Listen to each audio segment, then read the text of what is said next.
Bonjour l'Afrique, bonjour la communauté noire à travers le monde où vous êtes. Aux États-Unis, aux Antilles, partout, nos regards doivent être tournés vers l'Afrique. Je glorifie le Demiurge, Nzambiampungu, le Dieu de nos ancêtres, pour nous encore avoir accordé la vie en ce jour. Je bénis nos ancêtres, tous ceux qui se sont battus pour l'homme noir, pour l'Afrique, à travers les âges.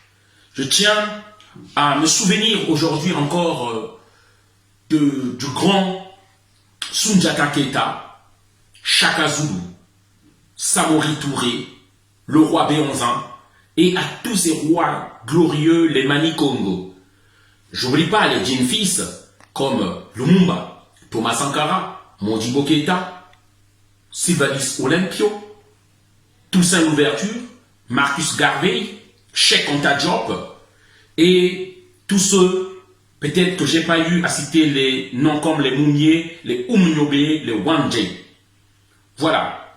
Alors, le message que je viens encore une fois de plus donner au peuple malien, malienne, soyez salués. Je viens vous dire que notre révolution est en danger. Je viens dire au peuple malien de se remettre encore dans la rue. Parce que on est en train petit à petit nous voler cette révolution qui revient du droit au peuple. Pourquoi nous le disons? Ce matin, j'ai regardé France 24 parce que moi, je ne gère pas les rumeurs. J'ai regardé une information que France 24 a annoncé que donc le comité pour le salut du peuple, le salut du peuple, donc la junte militaire qui a mis terme au pouvoir de Ibeka, donc qui a porté haut le flambeau de notre révolution, j'ai lu sur France 24 qu'il y aurait une transition de 3 ans et que Ibeka, par la pression de la CEDEAO, autrement dit, parce qu'il faut que vous compreniez les choses, le bras rallongé de la France en Afrique. C'est la France qui met la pression sur les chefs d'État des pays vassalisés, donc des pays dont ils ont l'influence et le contrôle, pour mettre la pression sur le Mali. C'est pourquoi ils ont fermé les frontières. C'est pourquoi ils veulent étouffer le Mali. Mais nous disons ceci. Donc je viens de lire cette information. Donc pour moi, une confirmation sur France 24 à qui j'accorde du crédit. Alors que je considère encore que c'était une rumeur. Il n'est pas possible que quelqu'un nous dise qu'il y aurait une transition de 3 ans et que le pouvoir sera remis aux mains des civils après 3 ans. Lui qui, même celui qui est à la tête de l'armée, de la junte révolutionnaire, nous disons non. Lui qui, nous avons dit qu'il faut qu'il y ait une conférence nationale au Mali. C'est quoi une conférence nationale? Ou on va dire congrès des Maliens, ou les assises des Maliens au Mali. Pourquoi? C'est quoi? Qu'est-ce que ça veut dire? C'est les forces vives du Mali, c'est-à-dire la force publique, donc c'est-à-dire les citoyens, Bonsoir l'Afrique, bonsoir à tous les Kémites, à tous les combattants, bonsoir à tous les Noirs à travers le monde où vous êtes et bonsoir aux amis de l'Afrique. Je tiens à remercier d'abord l'énergie, le Ntou, qui vit en toute personne. Cette énergie qu'on appelle Dieu. Je tiens à remercier à tous nos ancêtres, les premiers guides de l'humanité, à tous les résistants qui se sont battus pour l'Afrique, en partant de l'Almali Touré, Samori Touré, du roi Béonzan, de Kuntakite Shaka Zulu, à tous les Mani Congo, à Soundiata Keita. Je tiens à honorer tous nos braves guerriers, tous nos martyrs, en partant de Marcus Garvey, en partant d'Antonio Firmin, Cheikh Anta Diop. Je tiens à honorer Thomas Sankara, Lumumba, Barthélemy Boganda, Oumniobe, Félix Moumie Wandje. Et je J'oublie pas Modibo Keïta, le père de l'indépendance du Mali. Respect. C'est eux que nous devons honorer tout le temps. Le message que je viens faire passer encore ce soir, parce que je suis remonté. Je suis remonté par rapport à ce qui se passe au Mali. On est dans l'incertitude.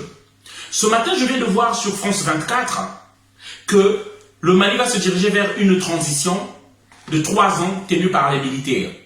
Et que la CDAO est en train de mettre la pression pour qu'on libère Ibeka. Chers amis, nous disons déjà non à ça. Ibeka doit être jugé. Des Maliens sont morts pendant son règne. Nous devons savoir qui a donné l'ordre. Ibeka a commis des crimes financiers, l'argent sorti. On ne doit pas prendre les gens pour des moutons. C'est par rapport à ça que l'Occident nous juge. Si nous sommes sévères ou pas, on ne va pas continuer l'injustice. On ne va pas faire des prisons africaines où on rentre 2-3 jours et puis on te sort comme si rien n'a été fait. Des familles ont été en deuil et Ibeka doit s'expliquer par rapport à ça. Pourquoi nous pensons que cette révolution est en train d'être volée? Parce que demandons-nous combien de pays africains qui arrivent à faire ce que les Maliens ont fait. Et depuis que nous faisons ce combat-là, le Mali, depuis quand nous avons eu la victoire, nous avons bénéficié des révolutions qui se sont passées au Mali. ATT a été le chef d'état-major de Moussa Traoré. On a enlevé Moussa Traoré. Qu'est-ce qui s'est passé? Qu'est-ce que nous avons tiré de notre révolution? ATT a été démis par Sanogo. Qu'est-ce qui s'est passé? Qu'est-ce que nous avons récolté de notre révolution? Après Sanogo, Ibeka. À chaque fois que nous sommes en train de perdre 7 ans, 10 ans, le temps avance. Et ceux qui ne nous aiment pas, qui nous exploitent, eux, ils gagnent en temps. Dans 10 ans, Donald n'aura pas la même force. Vous n'aurez pas la même force. Donc, trêve d'erreurs. Nous ne devons plus continuer dans ces erreurs-là. Nous disons ceci. Peuple malien, je suis là pour vous demander encore de sortir dans la rue. Je demande à tous les Maliens, à toutes les forces vives, de reprendre la place de l'indépendance. Avec tout le respect, je demande à l'imam Diko de reprendre jusqu'à ce qu'on ait le cœur net. Nous avons eu une poule aux yeux d'or, que nous avons comme si confié à une personne qui dort avec chez lui. Sachant que nous n'avons jamais gagné, à chaque fois on nous roule toujours dans la farine lorsque nous faisons nos révolutions.